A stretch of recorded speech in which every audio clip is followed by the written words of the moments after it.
Notre secours est dans le nom du Seigneur, qui a fait le ciel et la terre. Aujourd'hui, nous allons encore commencer avec une liste de personnes. You lucky boy! Ça faisait longtemps, hein? Alors peut-être un commentaire en début de cet épisode pour que vous y trouviez un minimum d'intérêt. Alors je sais ce que vous dites. Ah, elle est loin l'époque où la Bible nous racontait des histoires avec David, avec des juges, avec des prophètes. Ça, c'est ce que je vous disais, ça correspondait à une manière d'écrire qu'on appelle l'histoire deutéronomiste, qui correspond en gros à juge, Samuel, roi. Parce que précisément, au cœur des institutions, on mettait des personnes, des prophètes, des rois, qui avaient des anecdotes à raconter. Qu'est-ce que vous voulez que je vous dise? On est passé à une autre école, à une autre manière de gouverner qu'on appelle l'école des chroniques et qui est plus administrative. Et donc, voilà quoi, les listes des personnes et les généalogies, eux, ils adorent. C'est des actes officiels parce que ça dit quelque chose de leur manière de gouverner le peuple, ça dit quelque chose aussi de là où le peuple en est. En fait, le meilleur équivalent, c'est comme si jamais je vous faisais visiter la tour de l'INSEE pour vous montrer des sondages IFOP et vous dire, voilà, la population française, on en est là. Et oui, l'inspiration de Dieu se retrouve même dans des actes administratifs. Étonnant, non? Qui l'eût cru? Sauf qu'à cette époque-là, il n'y a pas de tour de l'INSEE, il n'y a pas de sondage, il y a des généalogies, il y a des listes de personnes. Mais derrière, il faut comprendre les visées qu'elles ont. On essaye toujours de voir là où le peuple en est et on essaye de dire quelque chose du peuple. Donc c'est la troisième liste de personnes que vous avez. La première liste, c'était pour faire l'état des lieux des braves. Puis ensuite, vous aviez une deuxième liste, une deuxième vague qui était revenue de Babylone. Cette fois-ci, c'était tout un petit corps ecclésiastique avec des lévites pour refonder le peuple à travers le culte et à travers la lecture de la Torah. Ça, on avait vu que c'était une manière d'accompagner le changement de régime qu'on allait proposer au peuple avec Esdras. Et là maintenant, vous allez avoir une troisième liste qui va arriver. Et cette fois-ci, ce qu'on va vous présenter, c'est un peuple qui s'est remis au travail. La physionomie de la communauté change. De la même manière, les premières listes mettaient l'accent sur les familles, parce que c'était les familles qui avaient assuré la continuité pendant l'exil. Et maintenant que les choses deviennent plus stables et plus installées, on voit à nouveau des individualités qui émergent. Alors après, c'est sûr qu'il faut arriver à le voir derrière ces listes et que c'est pas évident. Écoutez, plutôt que de râler, rendez grâce à Dieu. Parce que c'est tout le boulot que je fais pour vous. Mince, quoi. Bon, alors après, il y a juste un truc que je peux pas faire dans mes commentaires parce que ça prendrait trop de temps. Je vous ai dit qu'il y avait une théologie politique derrière toutes ces listes. Il y a aussi un certain génie littéraire. Il y a beaucoup de jeux de mots en hébreu. Mais là, il faudrait qu'on s'arrête verset après verset. Et là, je sais pas si vous auriez le courage non plus. Aujourd'hui, Néhémie, chapitre 3.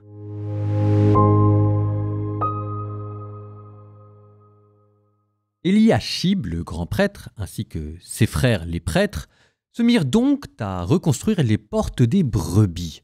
Ils la consacrèrent et en posèrent les battants, puis ils continuèrent jusqu'à la tour des 100, la consacrèrent et ils continuèrent jusqu'à la tour de Hananéel. À la suite construisirent les gens de Jéricho, à la suite construisit Zakour, fils d'Imri. Les fils de Haashéna construisirent la porte des poissons.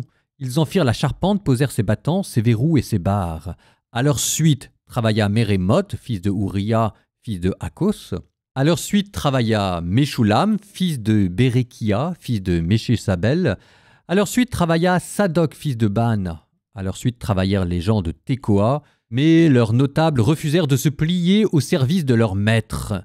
C'est à la vieille porte que travaillèrent Yoyoda, fils de Pachéa, et Meshulam, fils de Bessodia. Ils en firent la charpente, posèrent ses battants, ses verrous et ses barres. À leur suite travaillèrent Meltia le Gabaonite et Yadon le Méronite, ainsi que des hommes de Gabaon et de Mispa, à côté du siège du gouverneur de Transephratène. À leur suite travailla Uziel, fils de Haraïa, tout de orfèvre, et à sa suite travailla Anania, fils de parfumeur.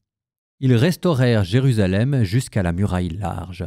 À leur suite travailla Réphaïa, fils de Our, chef de la moitié du district de Jérusalem. À leur suite travailla Yedaïa, fils de Harumaph, en face de sa maison. À sa suite travailla Hatouche, fils de Hasebnia. C'est au secteur suivant que travaillèrent Malkia, fils de Harim, et Ashub, fils de Parat Moab, ainsi qu'à leur tour des fours. À la suite travailla Shalom, fils de Olaesh, chef d'une moitié de district de Jérusalem, lui et ses filles. C'est à la porte de la vallée que travaillèrent Hanoun et les habitants de Zanoa. Ils la construisirent, posèrent ses battants, ses verrous et ses barres. Ils restaurèrent encore 1000 coudées de mur jusqu'à la porte du fumier. C'est à la porte du fumier que travailla Malkia, fils de Rekab, chef de district de Beth-Hakerem. Il la construisit, posa ses battants, ses verrous et ses barres. C'est à la porte de la source que travailla Shaloum, fils de Kol-Osé, chef du district de Mispa. Il la construisit lui-même, la couvrit d'un toit, en posa les battants, les verrous et les barres. Il refit aussi le mur du réservoir du canal attenant au jardin du roi, jusqu'aux marches qui descendent de la cité de David. Après lui travailla Néhémie, fils d'Asbouk, chef de la moitié du district de Beth-Chour, jusqu'en face des tombeaux de David, jusqu'au réservoir artificiel et jusqu'à la maison des vaillants. Après lui travaillèrent les Lévites, dont Réhoum, fils de Bani. À la suite, Achabia, chef de moitié du district de Keïla, travailla pour son district. Après lui travaillèrent leurs frères, dont Binoui, fils de Henadad, chef de la moitié du district de Keïla. À sa suite travailla Ézer, fils de Josué, chef de Mispa, sur un autre secteur face à la montée de l'arsenal, à l'angle. Après lui travailla avec ardeur Baruch, fils de Zabaï, sur un autre secteur, depuis l'angle jusqu'à l'entrée de la maison d'Eliashib, le grand prêtre. Après lui travailla Mérémoth, fils de Ouria, fils de Hako, sur un autre secteur, depuis l'entrée de la maison d'Eliashib jusqu'à son extrémité. Et après lui travaillèrent les prêtres des alentours. Après eux travailla Benjamin ainsi que Achoub, juste en face de leur maison. Après lui travailla Azaria, fils de Maaseia, fils de Hanania, à côté de sa maison. Après lui travailla Binoui, fils de Henadad, sur un autre secteur, depuis la maison d'Aziria jusqu'à l'angle et jusqu'au coin. Palal, fils d'Ouzias, travailla en face de l'angle et de la tour qui fait saillie sur la maison du roi, celle d'en haut près de la cour de garde. Et après lui, Pédaïa, fils de Parioche, les servants habitaient l'Ophel jusque devant la porte des eaux à l'est et devant la tour en saillie. Après lui travaillèrent les gens de Tekoa, mais sur un autre secteur, depuis l'endroit qui fait face à la grande tour en saillie jusqu'au mur de l'Ophel. Et depuis le dessus de la porte des chevaux travaillèrent les prêtres, chacun en face de sa maison. Après eux travailla Sadoc, fils d'Imer, en face de sa maison. Après lui travailla Shemaïa, fils de Sécania, gardien de la porte de l'Orient. Après lui travailla Anania, fils de Shélémia, ainsi que Hanoun, sixième fils de Chalaf, sur un autre secteur. Après lui travailla Meshulam, fils de Bérékia, en face de son logement. Après lui travailla Malkia, l'orfèvre, jusqu'à la maison des servants et des marchands, en face de la porte de la revue, jusqu'à la chambre haute de l'angle.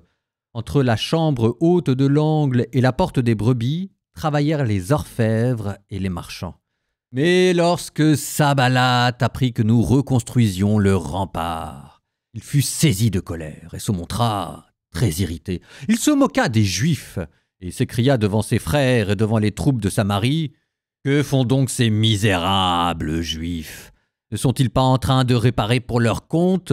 Vont-ils offrir des sacrifices? Vont-ils terminer en un jour? Feront-ils revivre ces pierres à partir de monceaux de décombres? Elles sont calcinées. » Tobi l'ammonite se tenait à ses côtés. Il dit: « À construire comme cela, si un renard y montait, il démolirait leurs murailles de pierre.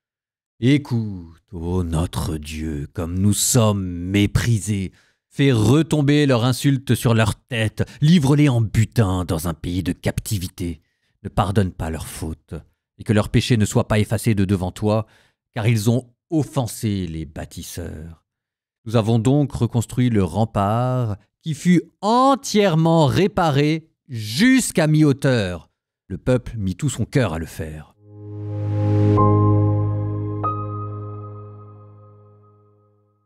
Et j'avoue, un chapitre entier consacré à une liste de personnes. Ah si, j'ai peut-être encore une ou deux toutes petites choses à rajouter. Ça, on peut pas le voir, mais mes commentaires me disent qu'en fait, Néhémie s'est débrouillé pour que chaque personne travaille plus ou moins, c'est pas automatique, mais enfin quand même un peu, pour que chaque personne travaille sur la portion du mur qui est située en face de sa maison. Alors, il y a un côté très intelligent et pratique, c'est-à-dire que vous êtes toujours plus motivé pour protéger votre propre famille, vous mettez plus de cœur à l'ouvrage, mais derrière, ça vous montre aussi les liens qu'il peut y avoir entre la communauté et la famille, comment est-ce que le principal rempart d'une communauté, ce sont les familles, et comment est-ce que les familles doivent aussi travailler au bien commun. Ce que je veux dire par là, c'est que c'est un modèle de société qu'on est en train de fonder.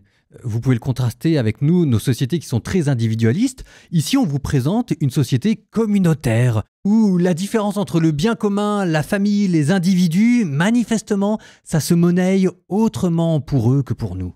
Ah si, puis dernière petite chose, toujours sur ces listes de personnes, quand on n'arrête pas de vous montrer les généalogies, après lui travailla Meshoula, fils de Bérékia, en face de son logement. Ce qu'il faut bien comprendre, c'est que le peuple a été traumatisé par l'exil et il a été détruit.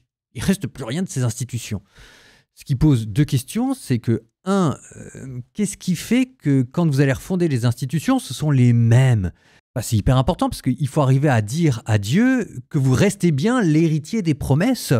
Donc on s'efforce de dire que c'est le même peuple qui reprend les mêmes lois. Et puis il y a un autre problème, c'est que quand ils arrivent à Jérusalem, vous entendez bien qu'il y a des oppositions parce qu'en fait ils arrivent au milieu des Samaritains, ils arrivent en pleine satrapie de la Trans-Euphrataine et ils ne sont pas les seuls peuples. Donc pourquoi est-ce que eux auraient davantage le droit que les autres à occuper Jérusalem? D'autant plus que les Samaritains, ils ont quand même un culte yaviste. Alors un culte yaviste peut-être hérétique. On va pas refaire l'histoire du repeuplement avec les Assyriens et les 12 tribus et les 10 tribus perdues dans la maison d'Israël. Enfin, il y a d'autres prétendants au trône, si jamais je puis dire. Ce qui explique d'ailleurs pourquoi est-ce qu'ils sont hyper stricts sur le fait de ne pas se marier avec des femmes, sur le fait de se séparer, etc. Parce qu'il faut marquer le territoire. Et il faut justifier que c'est bien cette nouvelle communauté qui est l'héritière des promesses et du culte. Donc toutes ces généalogies, qui se revoient d'ailleurs dans plein d'autres détails, on n'a pas le temps de toutes les faire, mais quand vous avez des descriptions, vous avez le mot 12 qui revient chaque fois, etc. etc. D'où ce souci de la rigueur dans ces généalogies, et force est de constater qu'ils s'en tirent très très bien. Il y aurait des leçons à prendre pour nous, nos propres civilisations, sur l'art et la manière de fonder des communautés. Proverbe 23, 22, 28. Écoute ton père, c'est lui qui t'a engendré. Et ne méprise pas ta mère en ses vieux jours. Achète la vérité, ne la vends jamais. De même, la sagesse, l'instruction, l'intelligence. Il exulte le père d'un homme juste, et celui qui engendre un sage est comblé de joie. Que se réjouissent ton père et ta mère, qu'elle exulte celle qui t'a donné le jour. Donne-moi ton cœur, mon fils, que tes yeux suivent mes pas. La prostituée est un gouffre profond, l'étrangère est un puits dont on ne peut sortir. Elle aussi comme un voleur, elle est aux aguets multipliant les perfidies entre les hommes.